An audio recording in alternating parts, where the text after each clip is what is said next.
Hi, I'm SS Cummings, author of the Job Loss Reframing Journal and the Corporate Beekeeper.ja.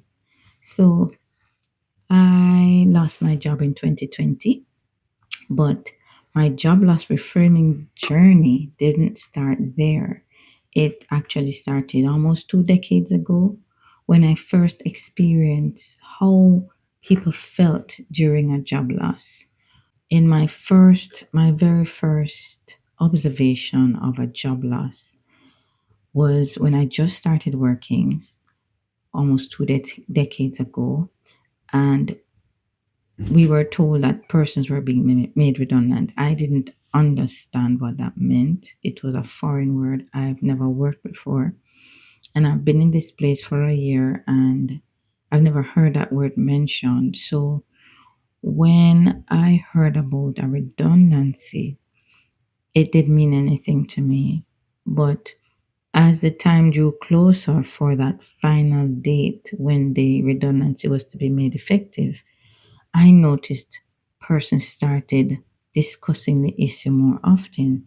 You heard persons who had their children going to a certain high level um, preparatory school would have to now change and send them to the government school for a lower cost. Those who drove very high end vehicles would now have to change those vehicles now to less expensive vehicle in terms of insurance coverage, in terms of tire, in terms of the upkeep for the vehicle, you know. And then started hearing horror stories of persons who left left a company and they were getting up every morning, going to work, and actually driving to the location where they last worked and sat in the car park. From then, I started to wonder about this job loss. Why was it so emotionally effective? And why is it that it seemed like the focus was only on the paperwork? People were clearly suffering. Some persons would wear uniforms that they last worked at, would wear the uniform 20 odd years. They became accustomed to the identity that they had developed, having been in the job for so many years, and now the new requirement of not being there anymore, that what will he do? What will that person do next? What will he or should she do next? And so I realized that there is a disconnect. That's almost 2 decades ago. Just so you know, by the way, the company they did what they could, what they knew to do. They had psychologists come in and speak to the entire team, not just the persons who were being made redundant. And I thought that was a good thing. So, corporate social responsibility to the persons who work for you, send them off with dignity. They also had sessions where persons would come, company representatives would come in and introduce individuals to different activities where they could save their money, where they could place their pensions, a kind of gentle send off from the corporate side. And I thought that was very good. I next encountered another redundancy exercise, and I remember asking the director at the time, so we've had an exercise. What is it that is being done to assist the individuals who are leaving, helping them to cope with this entirely new situation? And at the time, the only answer was, well, we found another job for them, which was all that was known that they could do at the time. So there's nothing that could be done. Job loss for me is a very emotional activity. Nobody, well, the persons in corporate, I'm sure to protect, their sense of self and responsibility, persons who are assigning the job loss or are in charge of the activity where an individual will eventually lose their work, lose their job, no longer be working at the desk, that individual tries to make the situation a little more palatable, a little less difficult for the individual who's leaving.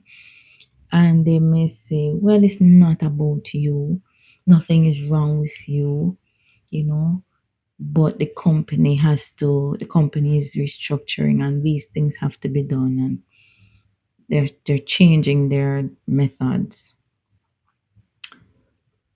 It was not until 2020 where I understood for myself that job loss is a completely emotional activity. And I understand that nobody wants to say it, it's not comfortable, but it is.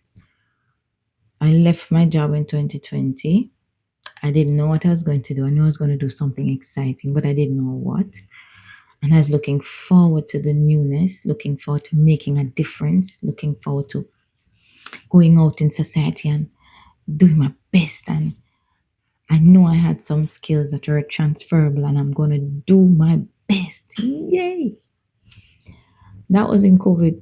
2020 was in COVID. In 2021, in the latter part of 2021, I tried looking for jobs. And I realized that I was not getting any response, and I was strategically sending out different resumes to the different companies, making sure the resumes are tailored, making sure the addresses are spelled correctly, make sure I get the name and the correct position of the individual who should get the letter and the cover letter and the resume, and nothing. And I became frustrated. As a matter of fact, I started to doubt myself.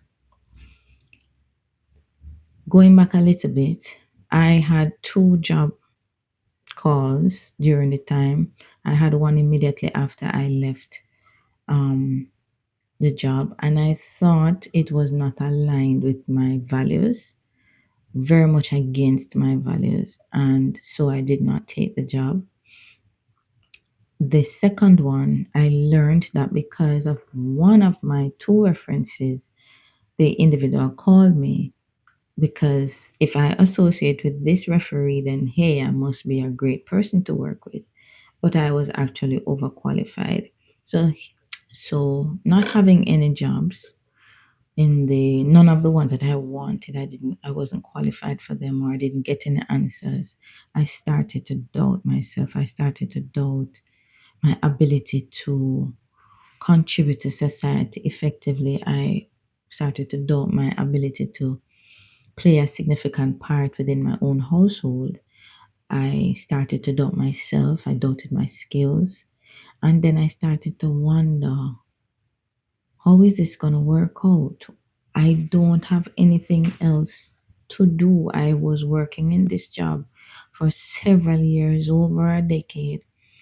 And so my whole identity, what I could do, was wrapped up in this job. Every morning you wake up and you plan for the job. It's a long term job, and this is something that I had learned to work around, and you expect the curveballs and you fix them, and the people that you work with. This was something different for me. I could not tell who I was in society. As far as I understood, I am X at X place, nothing else. And now that I don't have X at X place, there's nothing else for me to do. I'm at home, so I'm a mother, I'm a wife, I'm a friend, I'm a daughter, you know.